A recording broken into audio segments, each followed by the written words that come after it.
Hey y'all, let's get ready for the day together. Before anyone asks, I cleansed in the shower just now. That's where I always do it. We are gonna do skincare together today, and hair. I can't do my makeup on camera for the life of me because I sit in the sink and that just doesn't work. We've got a busy week ahead of us, and it is only Monday. Jake is working a whole lot this week, so I'll barely even see him, which makes me sad. And we've got lots of football and sports and school things to do too. I feel like there's something else I should be telling you guys, but I really feel like that's it. That did not work. What I kind of wanted to do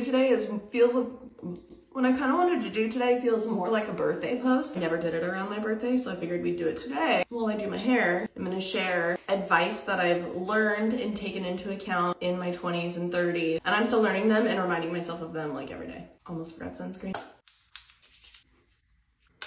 Let's get ready.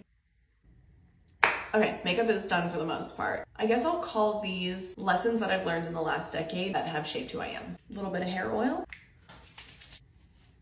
The first thing that I have learned that's really, really important, especially in relationships, is that hard conversations are hard, but putting them off is harder. The longer that you wait, the harder the conversation is. So it's better to just talk things out as soon as you can, as long as you're level-headed. The second thing would be that just because they're your blood relative doesn't mean you owe them anything. If you come from a toxic family situation, an abusive family situation, you don't need to fix that person. You don't need to stay in contact with that person. You just need to do what's healthiest for you.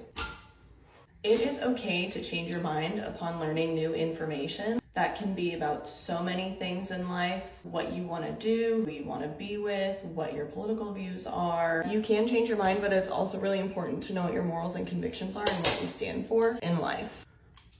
Also, it's really good to have people around you with opposing views from you, because you don't want to live in an echo chamber.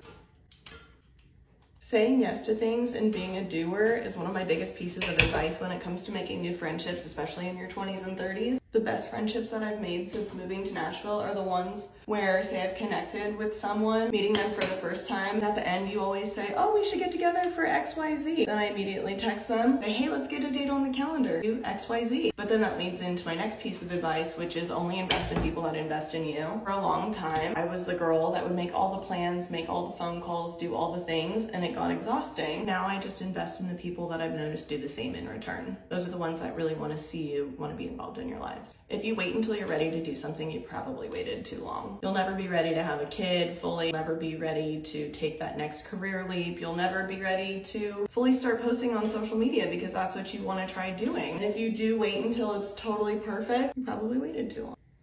If someone says you've changed, that means that you've grown, so you should say thank you. Nobody wants to stay the same their entire life. Confidence is what makes you most attractive. It is not your weight, your clothes, your hair, your makeup. It's just how confident you feel walking into a room, and sometimes you just kind of have to fake it till you make it. I constantly fake my confidence. But then I also tell myself this, that when I'm feeling insecure or just having an off day, that when I'm in a room full of people, most people are worried about themselves too much to be worried about you. And if you think about it, how often do you fixate on someone else in a social setting? The hair is flat today. So if you're not feeling 100% your best, it is okay. Nobody else is probably noticing. I think we need some dry shampoo. And the last thing would be to just give yourself grace, because we are always the hardest on ourselves. And I hope that that helps and that you're having a good Monday. Goodbye!